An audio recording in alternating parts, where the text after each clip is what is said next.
Bueno, vamos a hablar con alguien que fue juez de la Nación, un juez con mucho manejo en causas, en los juzgados de instrucción, porque tuvo causas muy fuertes en cuanto a los personajes que le tocó juzgar en la parte de instrucción, que es el doctor Mariano Vergés, y le queremos preguntar acerca de la reforma judicial, cómo la ve, cómo la analiza. ¿Cómo estás, Mariano? Un abrazo grande. Hola Darío, ¿qué tal? Buenas tardes. ¿Cómo están ustedes? Bien, yo veo que hay muchas más cuestiones políticas que jurídicas en las discusiones que están por afuera, porque de la lectura de las 46 carillas, que supongo la habrás leído o estarás informado, son cuestiones muy técnicas, jurídicas, creación de juzgados, creación de fiscalías, etcétera, etcétera, que no tienen nada que ver con impunidad para nadie, me parece a mí, ¿no? Bueno, yo en primer lugar a mí me gusta siempre decir que este es un tema fascinante porque lo tenemos en carpeta desde hace, yo calculo que desde el año 85 en adelante, Sí. Cuando de alguna manera lo que era en ese momento la CIDE se empezó a involucrar, digamos, con la justicia federal, ¿no? Uh-huh. Uno siempre se mete, digamos, cuando habla de la justicia, especialmente en la justicia penal y la justicia penal federal, y la de Comodoro Pi, como todos hablamos, que es la que en definitiva, de alguna manera, está permanentemente involucrada. Entonces, hay un proyecto. Uno tiene que pensar que este proyecto no es nuevo, independientemente de matices. Este es un proyecto que viene desde el año 2003, aquel proyecto que habían preparado el ministro Vélez con el presidente Néstor Kirchner, que estaba preparado y demás. Después, ese proyecto continuó dando vueltas, no salió en ese momento, después continuó dando vueltas, y en el gobierno anterior, yo lo recuerdo porque hasta tuve una charla incluso con en ese momento el ministro Garabano, el proyecto continuaba y lo iban a mandar también para que fuera eventualmente tratado en el Congreso y no se mandó. Uh-huh. Por supuesto que el proyecto tiene ahora algunos agregados, algunos matices, cada gobierno, digamos, los especialistas que han preparado el proyecto, indudablemente que tendrán sus ideas, y se está tratando en el único lugar que tiene que tratarse, que es en el Congreso. Entonces, desde ese primer lugar, a mí me parece que es muy interesante, digamos, que el proyecto se debata, se trate, se trabaja, se critique, y eventualmente se modifique. Pero nunca pensar, digamos, que este proyecto puede tener algún tipo de atisbo o de idea de que con esto se va a lograr la impunidad de alguien, claro, de muchos. Uh-huh. Parece que no tiene nada que ver una cosa con la otra. Ese es un primer punto que a mí me parece que hay que tratarlo y dejarlo bien claro, porque este es un poco lo que yo escucho permanentemente en los últimos días, y hasta se hacen marchas por ese lado, y la gente tiene que entender, porque el común no entiende cómo es la cosa a veces, y tiene que entender que no tiene nada que ver. A mí me cuesta a veces con vecinos, con personas que uno conoce, tener que explicar una situación y me preguntan, pero esto tiene... Digo, no, pero es que lee el articulado y no tiene absolutamente nada de eso. Lo que pasa, Mariano, que el tema de leer el articulado es complicado, mucha gente no lo hace, y me parece que la instalación mediática a veces tiene más efecto que la gente vaya a leer o a informarse de un tema que 9 de cada 10 no tienen ni idea. Esto está claro, ¿no? Pero es que no, por supuesto que es así esto. Nosotros recordemos que esta situación, esta pretendida, esto de que queremos cambiar la justicia de Comodoro Pi, no es de ahora, yo recuerdo el gobierno de Carlos Menem, o sea, lo que era la servilleta del ministro Corach, cómo después cada uno de los gobiernos intentó de alguna manera, quizás a lo mejor continuando el del anterior, mantener, recordemos, esto te vas a acordar vos también muy bien, cuando se decía que la CIDE pagaba un sobresueldo a los jueces federales de Comodoro Pi, o sea... Tal cual. Esto era una cuestión muy, muy conocida, entonces parecería como que ahora nos damos cuenta de que el sistema de Comodoro Pi es malo o es regular, o todos estamos de acuerdo en que eso tiene que modificarse, independientemente de que exista a lo mejor algún juez de ellos que no tenga ese manejo político y de cintura que tienen todos, pero independientemente de eso, todo eso tendría que ser modificado, y este es un proyecto. Y yo la verdad que lo he leído, lo he mirado por distintos lugares, tengo algunas críticas que son matices, o sea, técnicas, son matices, sobre todo, ¿no? Como tiene que ser, y a lo mejor la cantidad de cuestiones que son de matices, pero de ninguna manera yo pongo en duda que esto tiene que modificarse y tendría que salir de alguna manera. es muy importante que esto salga. Me parece que sería una mejora para el sistema judicial. Es muy importante que esto de alguna manera se trabaje y no que tenga tantas contras a veces del propio sistema judicial, que a veces da la impresión que entonces, más que una modificación, lo que pretenden es que se mantenga un statu quo, digamos que a ellos les puede llegar a convenir. Facundo Ale, te está escuchando el juez Mariano Vergés, ex juez, pero obviamente un hombre de derecho. Sí, doctor, le quiero consultar por su conocimiento que tiene obviamente en el mundo del Poder Judicial. ¿Cómo imagina que va a ser este tratamiento en el caso de que se apruebe en el Congreso, digo, de parte de la justicia? Pues ya muchos están vaticinando la posibilidad de que se presenten amparos o se pongan obstáculos desde la justicia a esta reforma judicial, que lo que viene obviamente es a modificar la actual situación de este poder. Bueno, en general lo que es la justicia tiene mucho de conserva, ¿no? O sea, y esto lo digo con respeto, es muy conservadora. Entonces, indudablemente que hay muchas contras. Incluso yo escuché también en esto que quieren también juntar la justicia contencioso administrativo con la civil y comercial federal. En general yo diría que una vez que las leyes están impuestas o están fijas, los jueces no son, digamos así, en cantidad de empezar con los amparos, etcétera, etcétera. Lo que sí me parece que algunos de los temas que yo creo que perfectamente puede solucionarse, digamos, con las reglamentaciones correspondientes, o a lo mejor quizás cuando el tratamiento pase del Senado a la Cámara de Diputados, etcétera, algunas cuestiones que tienen que ver con los matices, con el tema de qué va a pasar con los jueces, a lo mejor con los jueces nacionales, qué es lo que va a pasar con el tema de la justicia de la ciudad, o sea, qué pasa con las subrogancias, o sea, algunas cuestiones que son puntuales y que para mí no modifican el espíritu del proyecto. Me parece que el tema pasa por ahí. Yo personalmente no tengo ningún temor, si la ley sale, no le tengo ningún temor a que haya jueces que a lo mejor la quieran boicotear, etcétera, porque en general entiendo que esto tendría que llegar finalmente a la Corte y la Corte, bueno, tendrá que tomar la decisión definitiva, ¿no? Pero me parece que es muy importante que salga para mí. Sí, creo que lo importante es irrumpir con una reforma, aunque sea mínima en su comienzo, que vaya avanzando y, como decís, se va a abrir la brecha en cuanto a lo que se puede hacer en el futuro, pero me parece que el Poder Judicial es muy cerrado y meter una reforma es como abrir la puerta para que las cosas mejoren. Esa es mi impresión, ¿no?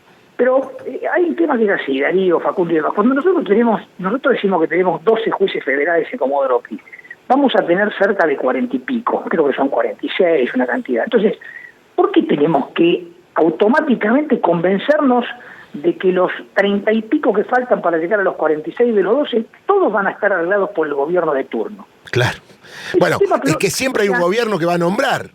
Pero es que yo no lo puedo entender. Cuando nosotros empezamos a ver, por ejemplo, cuando fue Menem presidente, se reformó el Código Procesal Penal y hubo que nombrar cientos de jueces. Claro. Cientos, muchos de los cuales están hoy. Muchos de los cuales están hoy y otros se están jubilando. Y nadie dijo nada.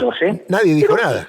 Absolutamente no. Y una de las personas que tuvo que ver con esa reforma, del código, fue quien hoy está en la comisión de notables jurisconsultos, que es el doctor Azanian, por ejemplo. Claro. O sea, con esto lo que quiero decir es que hay un montón de cuestiones que ya vienen de antes. Entonces, si yo tengo, en vez de tener 12, tengo 40 y pico, y además tengo 40 y pico fiscales, pero indudablemente que va a ser mucho más licuada. ¿Cómo hago yo para arreglar a 40 y pico jueces? O sea, es muy diferente todo. Más allá de que podemos discutir a lo mejor alguna temática. Después, por ejemplo, el tema de las cámaras. Bueno, ¿qué pasa con una cámara que en vez de tener 2 salas que resuelve absolutamente todo, y entonces todos los temas que se tratan siempre están personalizados, entonces de golpe conocemos a Ollarvide más que a Messi en Argentina? ¿Se entiende? Pero es así, Darío. Nosotros acá hablábamos de Ollarvide como si todo el mundo cenara con él todas las noches. Claro, es correcto. Si hubiera 46 o 46 fiscales, claro. Era un juez más, pero claro, como son 12, entonces era después Bonavillo, donde le tocaban todas las causas o le hacían tocar, lo que sea, pero... Sí, por eso hay que revisarlo también, el tema de los sorteos transparentes, todo eso también está en la reforma, ¿no? Pero por supuesto que sí, entonces el sistema es el que tiene que modificarse. Claro. El sistema, entonces, cuando uno modifica, ahora no, lo que pasa es que si vamos a poner a Darío Villarroel, que es un buen juez, lo vamos a poner ahí, o lo vamos a poner a Carlitos, no, nosotros tenemos no es así. Tenemos que estar por encima de eso, tenemos que estar por encima de eso. El sistema tiene que estar por arriba de ese personalismo que existe ahora en Comodoro Pi, y que de alguna manera uno sabe, uy, no, le tocó la causa, esto lo hemos hablado montones de veces, Darío, le tocó a fulano. Claro, sí. Ya sabemos a quién le toca y sabemos cómo actúa, claro, no tenemos que saber cómo actúa, tenemos que confiar en lo que venga, que va a ser mejor. Claro, es tremendo. Te va a hacer una pregunta a Elio Rossi. El abogado sabe perfectamente, uy, me tocó fulano. Claro. Es un tipo que hace esto. Es muy bravo eso. Entonces, uno cómo le explica al cliente ese tipo de cuestiones. Entonces, de esa manera, uno sabe que hace un sorteo mucho más amplio, que es lo que pasa en los juzgados de instrucción. Claro. ¿Quién conoce a los jueces de instrucción, claro, doctor? ¿Quién conoce a los jueces de instrucción? Doctor Vergés, Elio Rossi lo saluda. ¿Cómo le va? Tanto tiempo. ¿Qué tal, Elio? ¿Cómo va tanto tiempo? Ahí vamos, tirando para no aflojar. Lo único que me gustaría que, a ver, si puede profundizarlo un poquitito, es en algo. Recién usted habló de el cambio de mentalidad. Digamos, dejar de ser personalista. ¿Usted puede decir cómo se hace eso? Que dejemos de ser una sociedad personalista, una sociedad en la que el que maneja el seleccionado argentino es más importante que el ministro de Economía. Entonces, ¿cómo se hace? Y si tiene usted a mano algún ejemplo, qué sé yo, de otra parte del mundo, qué sé yo, algún ejemplo, no sé, Europa o Estados Unidos en otro tiempo, digamos, ¿cómo hacemos para dejar de ser personalistas, para que Ollarvide no sea más conocido que Messi? Sí, la verdad que es una pregunta bravísima para contestar, porque no, es difícil. Lo sé. Además que nosotros tenemos siempre grieta para todo. Sí. A ver, yo estaba leyendo, por ejemplo, ya que estamos hablando de la justicia, estaba leyendo un comentario del doctor Rizzo, que fue varias veces presidente del Colegio de Abogados y demás, y él comentaba algo vinculado con la Corte y decía que era muy difícil entender que un fallo de la Corte no fuera obligatorio para todos los jueces de grado, para absolutamente todo el país, y en cambio un fallo plenario en alguna Cámara sí lo fuera. Entonces, esto es lo que a veces provoca, y yo lo veo permanentemente en tribunales. O sea, en tribunales, digamos, este tema del personalismo está como muy enmarcado. De hecho, Darío puede decir, esto lo digo con mucha humildad, que cuando yo estaba en tribunales, era como que, bueno, si le tocaba al juez Vergés, era un problema para los abogados. Tal cual. Entonces, te tocó Vergés, perdiste. Claro, así. Bueno, pero el tema era que yo a veces me ponía a pensar y decía, bueno, pero, es decir, o yo estaba haciendo las cosas no tan bien, porque estaba en otro mundo, o el resto no lo estaba haciendo. Eso, claro. Algo pasaba ahí en el medio. Bueno, a ver, una de las cosas que hizo el juez Mariano Vergés, y Elio se debe acordar, fue ir a contar, cuando empezó el tema de los adicionales que claro, iban a la cancha. Yo no conozco al doctor Vergés, claro. O sea, yo le tengo un enorme respeto al doctor Vergés, digamos, más allá de la cuestión intelectual, porque lo he visto totalmente ponerse en marcha y laburar, digamos, no es que... Por eso le tengo el respeto que le tengo. Bueno, él fue en un partido de fútbol y se quejaban los clubes porque me pidieron 350 efectivos.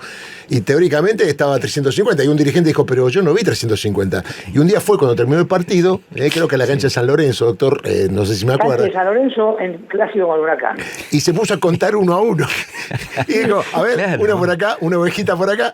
Acá hay como 142. Bueno, ¿cuánto había, doctor? Darío, me acuerdo que eran 600 y pico de contratados supuestamente, y había 200 policías menos. Alguien se llevaba la plata, doctor. Eso pero exactamente. Bueno, pero eso para determinarlo había que tener un poco de creatividad, porque si no, uno pide el informe y se acaban los problemas. Entonces, yo creo que a veces tratar de que el sistema supere a la persona, me parece que en el tema del sistema judicial nosotros podríamos lograrlo quizás, yo no estoy diciendo que esta reforma a lo mejor no solucione todos los problemas, pero quizás a lo mejor nos olvidaríamos por unos cuantos años de ver si tenemos que estar permanentemente pensando en que el juez se llame el hijo, el juez se llame Arcolini. Además, en otra oportunidad, doctor, también fue a la cancha de Boca a controlar los molinetes, ¿no? Cómo pasaban los hinchas. Exactamente, sí. Bueno, parece que algunos pasaban por arriba, ¿viste? Cada vez que entraba la barra brava, los molinetes se corrían. Y el doctor estaba ahí, estaba con un gorrito viendo eso. Y después le decían los que, no, yo no salté. ¿Cómo no salté? Claro, así? Digamos, también es cierto que cuando uno trabaja de esa manera, eso a mí me ha traído también. Porque claro, me imagino. En un momento mucho más problemas, ¿no? O sea, denuncias. Pero bueno, uno lo hacía con vocación y demás. Y por eso uno recuerda perfectamente y tiene claro, digamos, que la cuestión, si bien no es nada sencillo, pero cuando yo leo este proyecto, digo, ¿cómo es posible que estemos todos más o menos de acuerdo con el proyecto teórico, pero ahora cuando hay un gobierno que lo presenta hay que criticarlo? Doc, la última... Insisto que esto ya viene desde hace más de 25 años y el proyecto estaba dando vueltas siempre. La última, y no lo quiero mezclar con el tema de Eduardo Duhalde y sus declaraciones, pero usted en su momento fue querellante contra el poder político por la causa Costecchi y Santillán. Esta misma pregunta se le hice hace como, no me acuerdo cuántos años, en el programa AM en Telefe. ¿Esa causa no llegó a nada, el tema de la responsabilidad política del gobierno de Duhalde por el tema Costecchi y Santillán? ¿Qué pasó?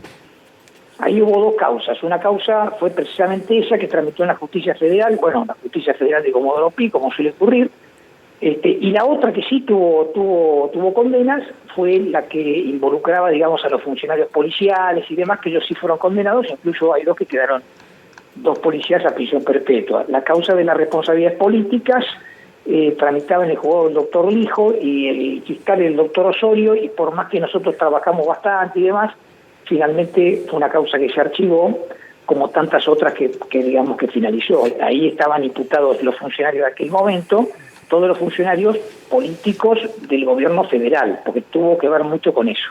¿Y cuál era el accionar que ustedes criticaban del gobierno por ese hecho? Y porque ahí había existido, yo recuerdo una orden del en ese momento jefe de la CIDE, creo que del doctor Soria, ya fallecido, que había ordenado, digamos, que ninguna persona podía pasar el puente de Avellaneda. Ajá. Entonces, esa orden después se trasladó, digamos, se fue trasladando. Creo que también estaba un ministro, era Juanjo Álvarez. Sí. El presidente era, digamos, Eduardo Duhalde, y después creo que el ministro era Max King. Y entonces todos ellos estaban imputados porque en definitiva, y también estaba el ministro de la Justicia, que era, ahora no recuerdo, pero independientemente de eso, yo sí me acuerdo bien que, digamos, lo que se investigaba era eso, en particular esas órdenes que salieron del gobierno nacional y que fueron bajando hasta llegar al ministro de Seguridad Yenú, que hoy es integrante de la Corte Suprema de Provincia, para que no pasara nadie, porque aparentemente se decía que el presidente de la Nación tenía como temor de que todo este grupo llegara a la Plaza de Mayo y lo destituyera, esas ideas así media fantásticas que a veces tenemos, y entonces eso provocó una represión absolutamente ilegal, pero además absolutamente descomedida ahí en la base del puente Purredón, y que provocó la muerte de estos muchachos, ¿no? Mariano, muchas gracias, Gracias a ustedes, hasta luego, buenas tardes. Mariano Vergés, el juez, nos habló de la reforma y este plus del tema Costecchi Santillán y la responsabilidad de Eduardo Duhalde. Está claro que no lo llamamos por esto, pero él en su momento había sido querellante contra todos los funcionarios del gobierno que ocupaban cargos cuando se produjo el asesinato allí en el puente Pueyrredón.